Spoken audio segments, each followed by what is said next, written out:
intro. Hello, everyone. I Welcome back mean, to the T.O.A. I don't podcast. mind being recorded. I do need to warn you that Matthew could get up, any time now, and that I might have to go and be present to my children. Well, that's fine. But for the time being, welcome back, everyone, to the T.O.A. podcast. I am your host, Onvermel. Today, we got a special treat. We have brought back How One into the thick of things. Hello, How. How's it going? Oh, How, as the official greeting here. the traditional greeting. Not We to should worry. apologize in advance for any lower quality audio. Well, yeah. See, this is basically just getting the audio from a Skype call with the bros here. So you might be hearing some Lego in the background, depending on what they're building. So, what can I say? This is an opportunity that I didn't want to miss. So they might be hearing building, you might be hearing talking. It's fine. It's fine. Don't worry about it. But we were just. Sorry, I drank some This Mountain Dew and then I had a podcast slight isn't hiccup about there. quality, it's about purple. Purple quality? Is purple a quality? But I was going to say, we were actually just talking briefly about Barnacle and Barnacle Mox at How One is built, which he has built some.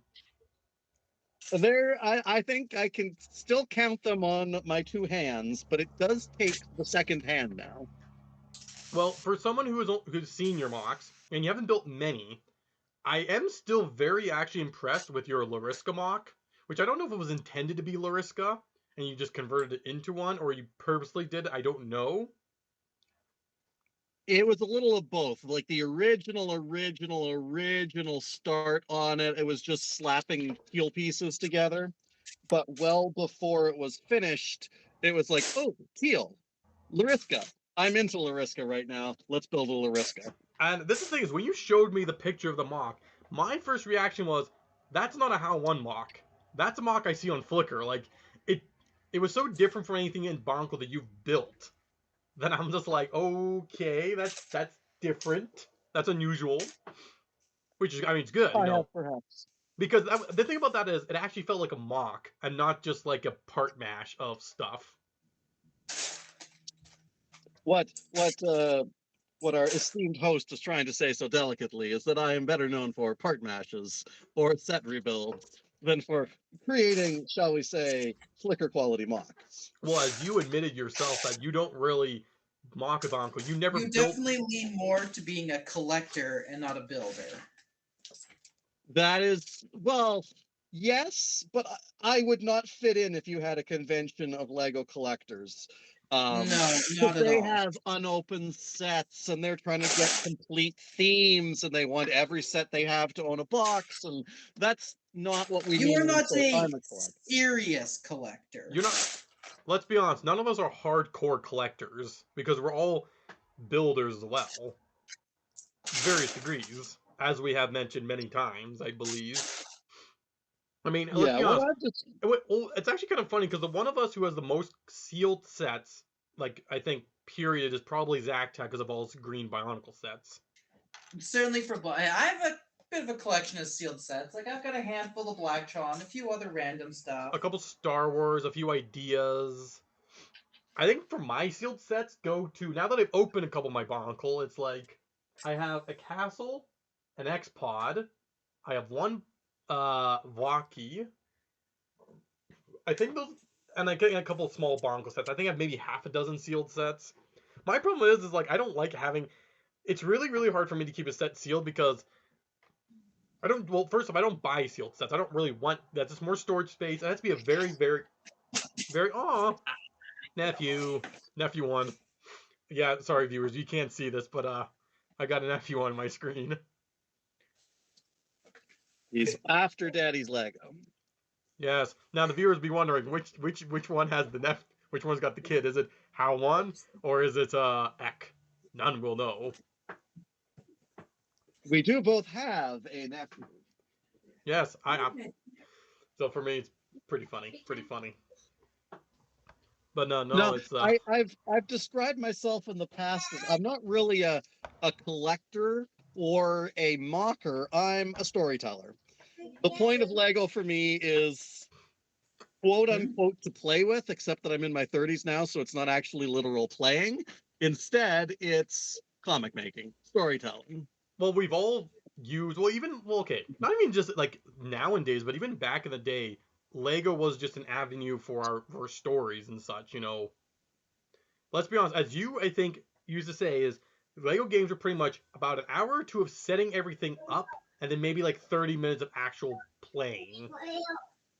Yeah. Yeah, it would depend on the game. It would depend on the year, but there was definitely a strong element of like the lore and the story, and that was an important part of the game. Was figuring out what the lore of that specific game was going to be, and then over the pattern of many games, you started eventually getting lore that would make its way into more official stories, things that were actually written down. Nowadays, those would be webcomics. Yeah, the webcomic avenue definitely has given some of you guys a purpose to continue your lore. Me, not so much. Okay, this thing is, I'm almost done this year's tournament for Crossover Championship, so I'm like, I'm following. Once that's done, that Power Mario stuff's getting put to the side, back on the shelf, and I can have my table space back to some degree. And I'm like, I might, hopefully, if I still have the energy to do stuff, I might finally actually start working on Mystery of 3 again. Because I actually, just a couple nights ago, I did have a bit of inspiration about literally the next comic that's happening. Not something that's happening like 20 comics from now, where some of my ideas went, but like what's actually happening directly next. And that's Finally. a significant difference, because if you only dream about where things are going, then you spend the whole time imagining season 10, and in the meantime, season 1 hasn't written itself. Yes, and so it's like I And you get finally started. know exactly what the next thing is. Because the thing about the stud or the Mystery of 3 story is, unlike other stories like my Power Mario comic that I used to work on, or even my Barnacle short stories, there is a lot more focus for me specifically. I want to get a certain vibe and a feel to it more so than the story. Like I want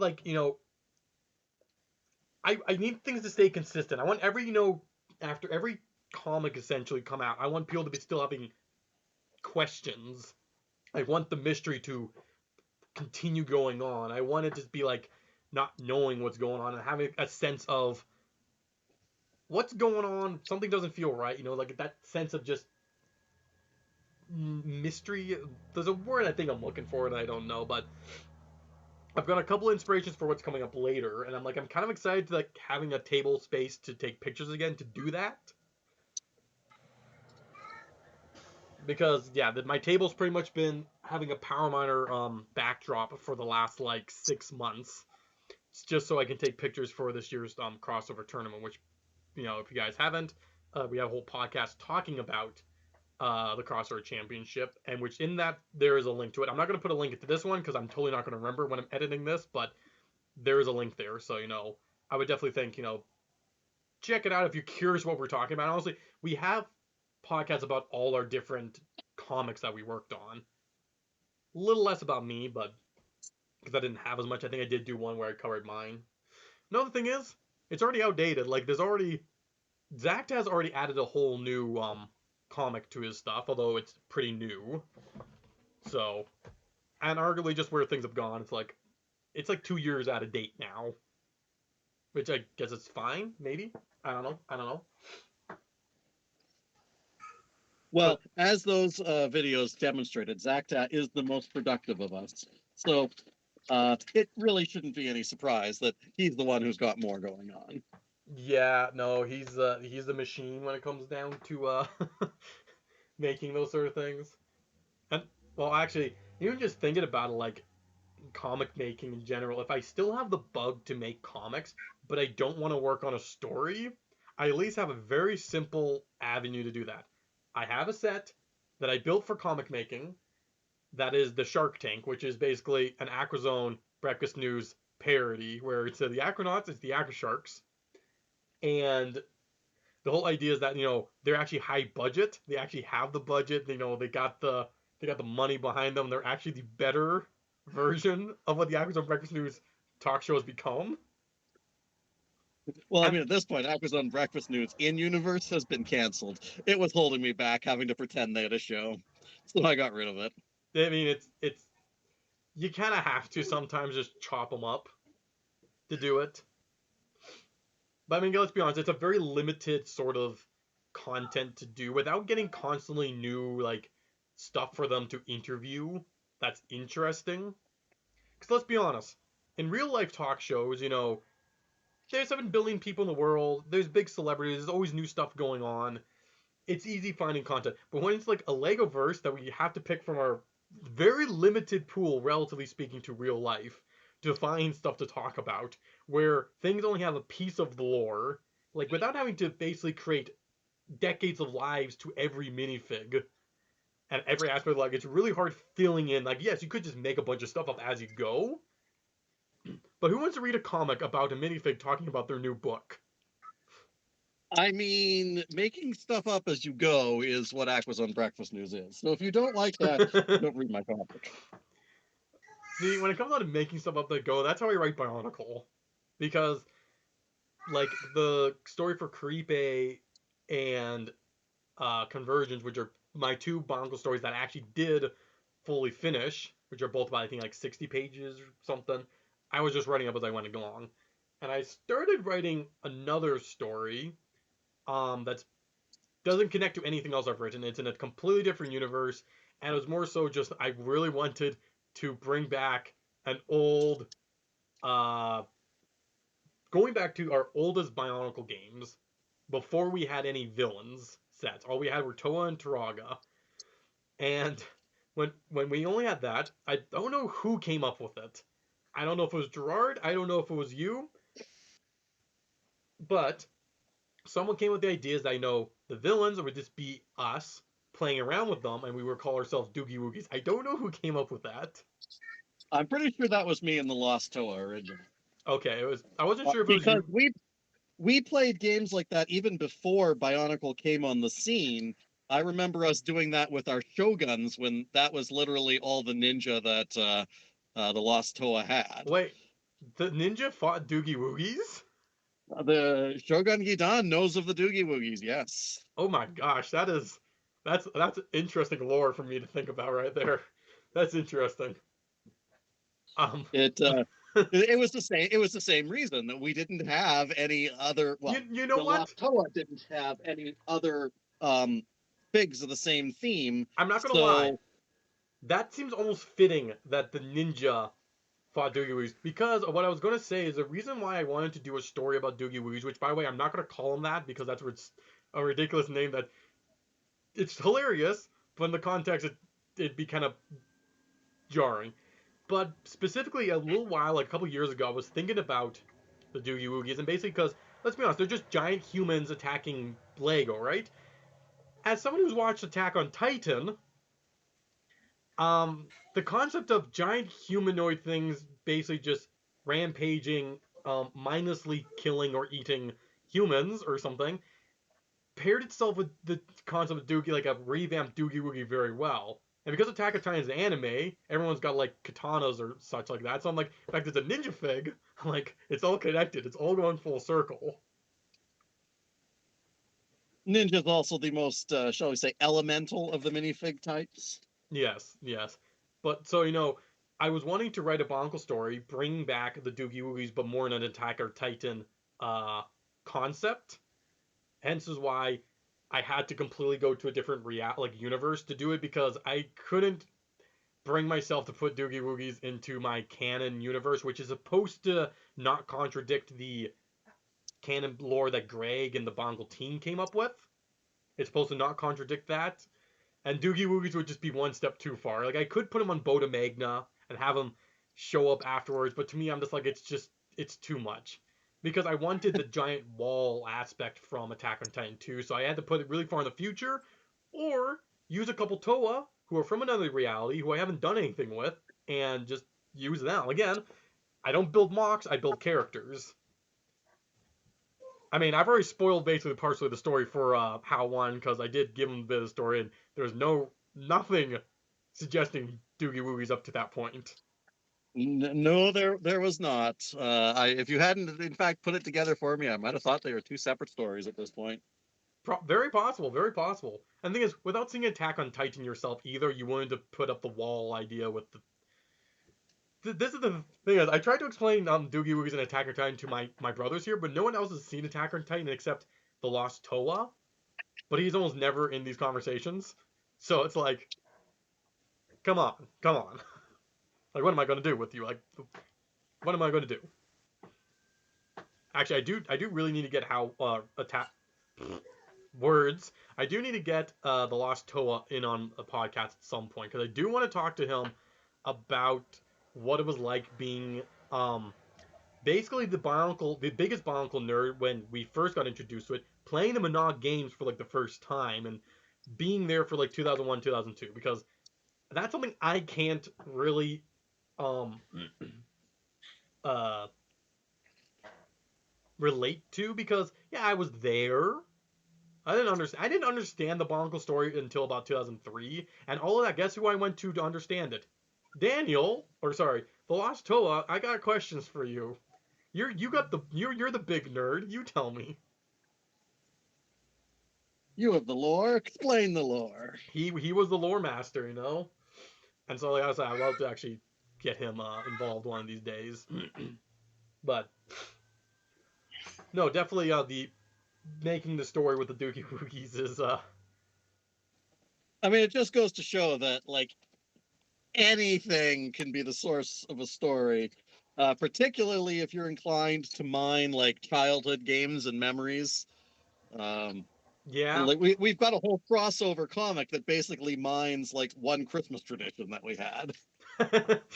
The tournament, yes. Well, this is the thing is when I'm making the comics for the crossover championship, one thing that I keep forgetting is that other people other than the us brothers read it. Like I really don't even think about random people coming in to read it. I only think about oh yeah, my brothers know this. They might get these references or whatever. And I don't even think I only forget that we have other viewers on those comics and go, oh yeah, other people might read this. It's impressive that we have viewers and followers at all on that comic, if you think I about it. mean, we have consistent uploads, and there is a story, and I wouldn't say we're like it's that inside jokey outside of like some lines like why would a ninja steal a soccer ball? But even in universe, no one knows the answer. I'm assuming we've moved on to comic talk about We're crossover. all Kind of over. missed the last little bit.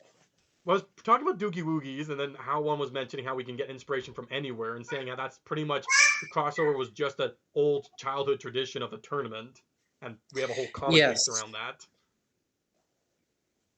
But yes, if you're not, did I tell you I was making a story about the Doogie Woogies? Yes, you did. Okay, I did. I wasn't sure if I told you that off screen or not. I can't remember. I forget who I tell stuff to sometimes. You know, there's too many people. Oh, also, to toot my own horn for the Bionicle fans out there, for those who might be following the update in the channel, my creation Dentar, now that we're back from the small Lego show, did win a trophy. So, you know, to my own horn with that. Thought I would just put that out there, you know. Want a whole category. He is very angry in the other room because I have not give his limbs back on because I do have to transport him disassembled. I could transport him all in one piece, but the car was getting kind of full. So, but like I say, for those who might be interested, for the maybe 20 people who listen to the podcast, Dentar is going to Brick Can 2024. So if anyone's in Vancouver, BC around that time, which is like April 18th or something, 18th to 21st or something like that, there'll be Dentar there. Yeah. But going back to, All of you who need to get your fix of giant purple Bionicles. I will never get my fix of giant purple Bionicles. Ever. For everyone who's not you and can get by with a smaller fix. Well, yes, yes. But yeah, no, the inspiration, well, for stories and comics, I would say very much just is we have our childhood Lego games that we're too attached to, and we're still doing the same lore. We're just like we want an excuse to use these and tell these stories to someone. Let's just make comics about it. Like, don't get me wrong, there are some comics that are completely new and like nothing related to childhood games because like Zach has newest comic, the Epic Adventure, I believe it's called. As far as I'm aware of, nothing in that seems like it's recreating old games or stories, as far as I'm aware of. Not any specific one, although as a consultant on that show, I do have to reveal that it takes a certain amount of inspiration and influence from a specific story or two. I mean, I wouldn't be surprised, but at least from like my limited time seeing it with like the few comics out, it's one that's like, I mean, don't get me wrong, Android Files was also like that. Nothing was like directly um inspired. It was about story about finding robot androids in Townland, and then it ended up basically going and hijacking old stories a bit later. Not so much old stories, Well, but old lore, I guess. yeah. The way I would describe Android Files is, and I love describing Android Files, I would describe it as a new plot, but very much an old It's the universe. new canon to Star Wars. It takes a You lot might of just say the inspiration. old universe was a rough draft for Well, I Android think I've Files. explained it like this many times.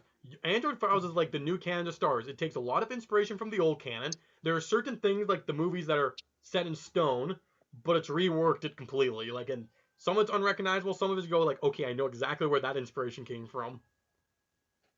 Of course, the potential thing about saying that is that now you might make anyone who hates Disney Star Wars Okay, in prejudiced concept, against not in Android Files. execution. In concept, mind you, because this is comparing childhood lore to adult lore, so it's going to be better. Okay, What one would hope. maybe. One I would don't hope. know. I'm still on the fence about your Star Wars inclusion into the whole thing, but But that's that was actually a part of the childhood lore. So yeah, and that's one part of the childhood lore I never got behind. I'm just least glad I wasn't the only one of our siblings who was kind of, I would say, off put by it. So it wasn't just me being the outlier. Don't get me wrong, I I did was come around to mostly it. indifferent. But this thing is, I liked the Star Wars story you had going. I liked it. I just didn't like it involved with the rest of everything. It felt like well, such. it would have been difficult to have done it by itself. It felt like such a That's side. about all Well, I to can say. me, it just felt like such a side tangent that wasn't needed. But again, like I say, I'm invested enough in the story that I can start having criticisms to it now. But don't worry, it's all made up for it because now we're in the Castle Lands, and my stuff I've been looking forward to for the last like 2 years is finally Well, coming into someone's view. figured out how to get into the Blacktron cabinets. Well, the Blacktron's greatest enemy is now attacking Ah, a yes, Doogie Woogie. a Doogie Woogie Very indeed. on theme. He knows that certain doors slide open now. Well, the good times are over. Gonna have to start baby proofing them. Get the locks out. I don't know how well those I'm sure sliding ones can be baby a proofed, lot. but yeah. Well, honestly, it's like with rewriting childhood stories or even just recreating old childhood sets or childhood mocks that you've had is interesting because I was just looking to my left and I realized I had rebuilt a small Lego. It wasn't Lego Creator. I think it was Lego Creator, but I had a set that had 3 small robots in it, and I realized I really wanted them built again. And so, but I didn't have all the parts of them, so I kind of just rebuilt them with Mixable joints. And I'm like, Yeah, I'm not sure if that was creator or if that was designer. Lego used a lot of names it was like in that I only know it was from interchangeably. like 2002, 2003, where it's like I don't know what nothing was called back then, but recreated that.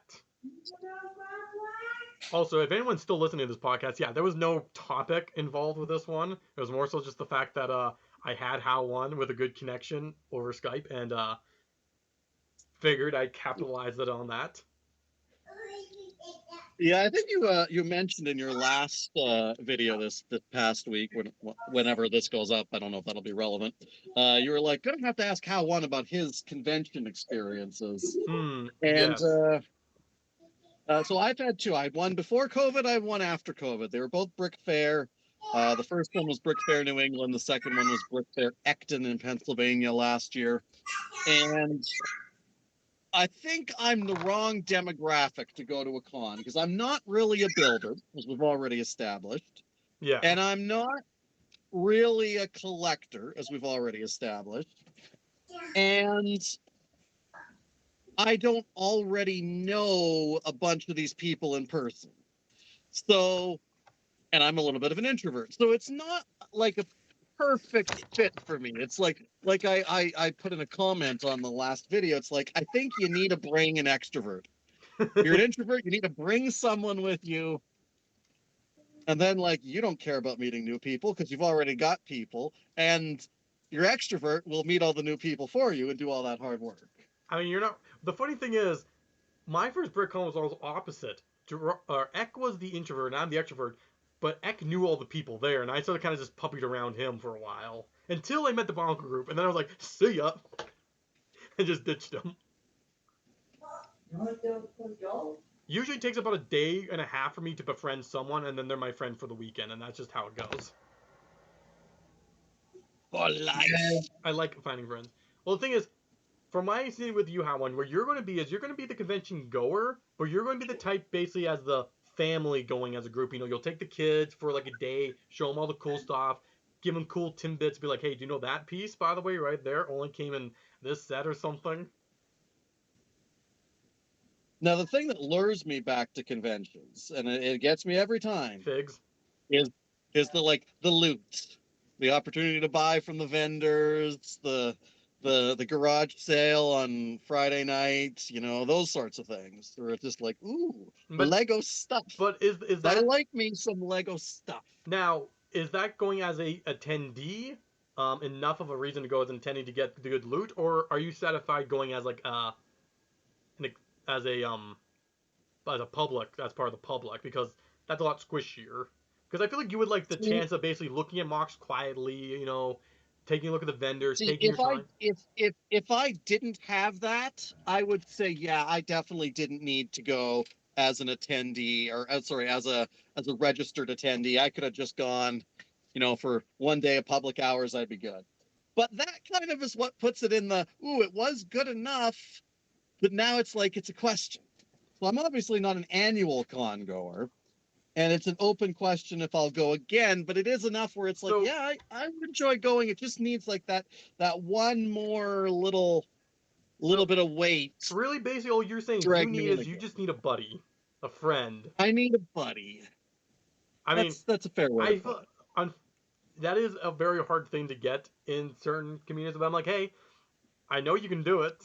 I mean, let's be honest. By getting buddies and knowing people, that's pretty much how you ended up in Boston to begin with. It was just through a different fandom. Yes, but those were internet buddies. Give me internet buddies. This in-person real life thing, I don't know about that. Well, you know, you start with the internet buddies and then they become your real life buddies. I don't know how that goes because I don't make internet buddies. I don't. I am not an internet person. Despite this coming from someone who has a podcast and a YouTube channel, I am not an internet person. I don't post. I'm part of forums and like social media, but I'm like, I don't really interact with people on those. Like, I'm a lurker who might occasionally post a couple things on a forum here. I'll post stuff on like Tumblr, but I don't really interact per se with people. I act very different online than I do to in person because even just like replying to comments on stuff like in for videos and such, my brain just does not work the same as if I were just naturally to reply to someone if they said something to me in like the exact same words. And so a Yeah, lot of see, times I just don't. I'm the complete opposite. I am the like comment every day, join Classic Castle at 17 and be the highest poster by number of posts within a year. Um, didn't get kicked off either, so but True. yeah, there's a difference between online and real life, and That's the that difference is between the sort of an extroverts and the important introverts. That and that's an important thing to know going into a con is that this may involve internet people, but it is also real life. you very much don't get me wrong. Sometimes every convention I've been to seems to have that one extrovert who makes it their job to be your friend. Where it's like they're friendly and talk to everyone, but just them spending that like 5 minutes with you just makes you feel like you're buddies, and they'll probably think you're buddies. And if you talk to them any point through the weekend, they'd be happy to.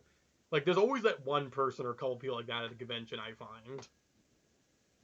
They are important. They are the glue. Well, I find they're just the kind of the people that just make conventions a lot more interesting. They're the active. They're the people you also always see around doing stuff. They're not like the people who put their mocks and then go see the sights and have burgers or something elsewhere and then come back 3 hours later. This is the person you just see everywhere. Just like, you brought stuff here, right? You actually are showing you're not just hanging out with people, right? But yes, they do. Which, Debatable. Who knows? what this really does need to bring is actually, I'm kind of curious now because our last podcast where Ek and I were talking and we were saying, I'm curious what the Lost Toa's first experience with the convention was, because after him, we all had an idea what a convention was like. He was going in pretty much blind in a different country. Obviously he had been talking to people like through Classic Castle and probably had a pretty good idea what it was like and knew people, but like that sort of adventurous, just like no idea what he's getting into to some degree. It's like I had so many questions for the Lost Toa. I really do need to bring him on. The problem is I can't guarantee my laptop will behave. What I think what you need to do is like next time you see him in person, lock him down, so then you don't have to worry about the internet. Very true, very true. It's definitely a possibility. But I have a suspicion that we're pretty much around that 30-minute mark, and I think we kind of, we got a nice bit of different stuff. We got through that the convention going stuff for you, so I'm kind of happy about that. And like I said, I don't want to run this too long because I'm trying to keep the length a little bit more consistent. But first off, it was great to have you back on the channel, How1. I'm sure at least someone missed you. Actually, yeah, someone did miss you. Zach listens to the podcast when he's not part of it, and so I know he's missed having you around. Younger sibling syndrome. I do like to talk, and I like to talk about Lego. So whether or not anyone likes to hear me, I'm not responsible for that. It's hard to say. But again, thanks. Ek was here. He's been off with his child for most of the time, so who knows where he is right now. And for anyone who's listened to this point, thank you for listening and supporting the channel. And thanks again, because we actually had 110 subscribers now, so thanks everyone. Inching. I have no idea where my next landmark's going to be. I'll figure that one out at some point when I kind of feel like I need to make another T.O.A to meet their fate with their element. But until then, I have been your host, Onvermel. This has been the T.O.A Podcast, and we are retiring from the night.